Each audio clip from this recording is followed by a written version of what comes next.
Pemirsa, menjelang bulan suci Ramadan yang tinggal beberapa pekan lagi, Badan Pengawas Obat dan Makanan BPOM memperketat pengawasan produk makanan yang menjadi tren berbuka.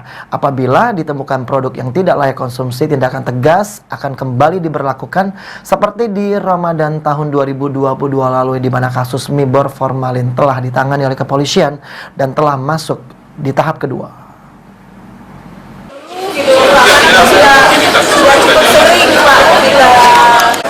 Menyambut bulan suci Ramadan yang tinggal beberapa hari lagi, Badan Pengawas Obat dan Makanan BPOM di Palembang perketat pengawasan pangan dengan memantapkan personel yang akan turun langsung dalam pengawasan serta pengujian produk-produk yang sering digunakan pada bulan puasa. BPOM juga siap menyurati Dinas Kesehatan dan juga Dinas Perdagangan untuk memberikan sosialisasi akan bahayanya pangan apabila dicampurkan zat-zat berbahaya. Konsekuensi yang diterima oleh pelaku pengerusakan pangan, sanksi tegas akan kembali diberlakukan hingga kasusnya akan diteruskan ke pihak kepolisian. Bulan puasa ini ini kan hampir yang jelas kegiatan bulan puasa. Sebelum puasa kita juga melakukan kegiatan. Jadi kita akan melakukan kegiatan terhadap sarana distribusi produk-produk makan yang sering digunakan di bulan puasa.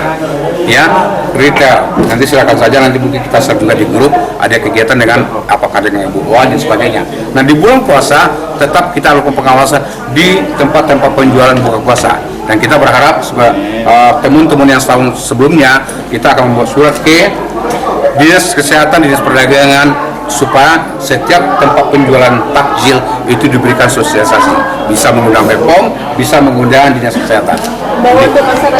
Nah, untuk masyarakat itu tadi, checklist itu tadi. Sekarang begini, untuk produk-produk siap saji, apa yang kami sampaikan, produk siap saji yang sering berpotensi mengandung bahan berbahaya itu apa?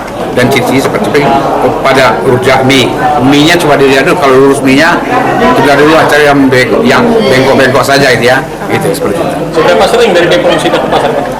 Kalau ke pasar itu kan hanya itu yang penting, yang kita sarana yang berizin. Pasar itu yang lebih Dinas Perdagangan apa.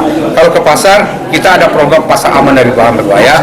Tahun ini kita ada 3 kabupaten kita intervensi, ya, Muara Enim, Banyuasin, kemudian Oki. Nah, ini ada program pasar aman dari bahan berbahaya. Karena bahan berbahaya itu ada di pasar, dibeli di pasar.